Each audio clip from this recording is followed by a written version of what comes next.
Gold trusted gold buyers తాకట్టులో ఉన్న బంగారాన్ని విడిపించి ఈ రోజు ఉన్న మార్కెట్ ధరకే కొనబడును. మరిన్ని వివరాలకు సంప్రదించండి 7710772020.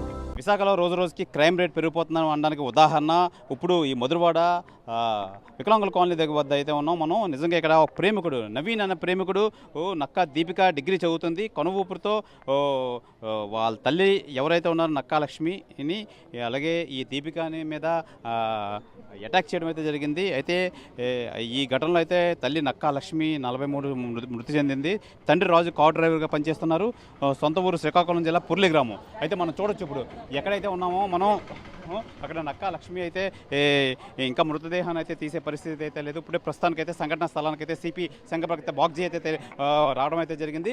అయితే ఈ తల్లి కూతురి మీద అయితే విచక్షణారహితంగా అయితే ఒక కత్తితో అయితే దాడి చేయడం అయితే జరిగింది. అయితే ఈ ఘటనలో అయితే తల్లి లక్ష్మి అయితే ఎక్కడికక్కడే ప్రాణాలు వదిలేరు. అయితే ఈ అమ్మాయి ఎవరైతే ఉన్నారో అమ్మాయిని కొన ఊపిరితో అయితే గాయాలు అవడంతో దగ్గరలో ఉన్న గాయత్రి హాస్పిటల్కి అయితే తరలించారు. ప్రస్తుతం ఆ అమ్మాయి పరిస్థితి అయితే బాగానే ఉందని చెప్పి సిపి సంఘపతి బాక్స్ అయితే తెలియజేస్తారు. మనం చూడవచ్చు ఇప్పుడు ఎక్కడైతే ఉన్నామో ఎక్కడైతే సంఘటన అయితే జరిగిందో ఆ సంఘటన స్థలం దగ్గర అయితే ఉన్నామో ఇదే ఇంట్లో అయితే ఆ నవీన్ అన్న వ్యక్తి వచ్చి విచక్షణ రహితంగా అయితే దాడి చేశాడు. ఆ దాడిలో తల్లి అయితే మరణించింది. అక్కడికక్కడే ప్రాణాలు వదిలింది.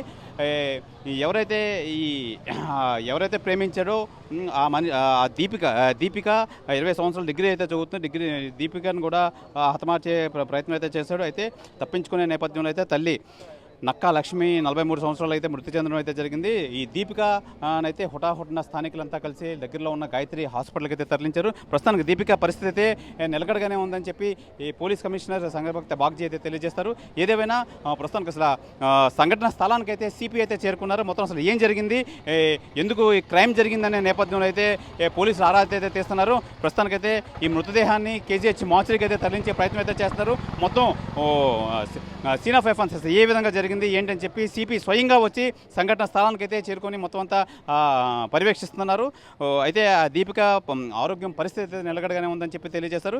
ఏదేమైనా ఈ ఘటన అయితే నిజంగా చాలా అమానుషం అని చెప్పి స్థానికులు అయితే తెలియజేస్తున్నారు. ఏదేమైనా మృతదేహాన్ని అయితే మటుకి ఇప్పుడు విశాఖ కేజీహెచ్కి అయితే తరలించే పోస్ట్ మార్టం నిమిత్తంలో కేజీహెచ్ తరలించే అయితే పనులు అయితే నిమగ్నమై ఉన్నారు పోలీసులు. ఆ దీపిక పరిస్థితి అయితే నిలకడగానే ఉంది. ఈ సంఘటన స్థలానికి అయితే వచ్చి సిపి సంఘభక్త బాగ్జీ అయితే మొత్తం ఏ విధంగా జరిగింది, ఎందుకు జరిగిందని చెప్పి ఆరా తీసే ప్రయత్నం అయితే ఉన్నారు. కెమెరామెన్ రౌండ్ కుమార్తో శివరామకృష్ణ టీవీ విశాఖ మధురవాడ నుంచి. మరిన్ని వీడియోస్ కోసం ఛానల్ ని సబ్స్క్రైబ్ చేయండి. లేటెస్ట్ అప్డేట్స్ కోసం వాట్సాప్ ఛానల్ ని ఫాలో అవ్వండి. ఆ లింక్ డిస్క్రిప్షన్ లో ఉంది.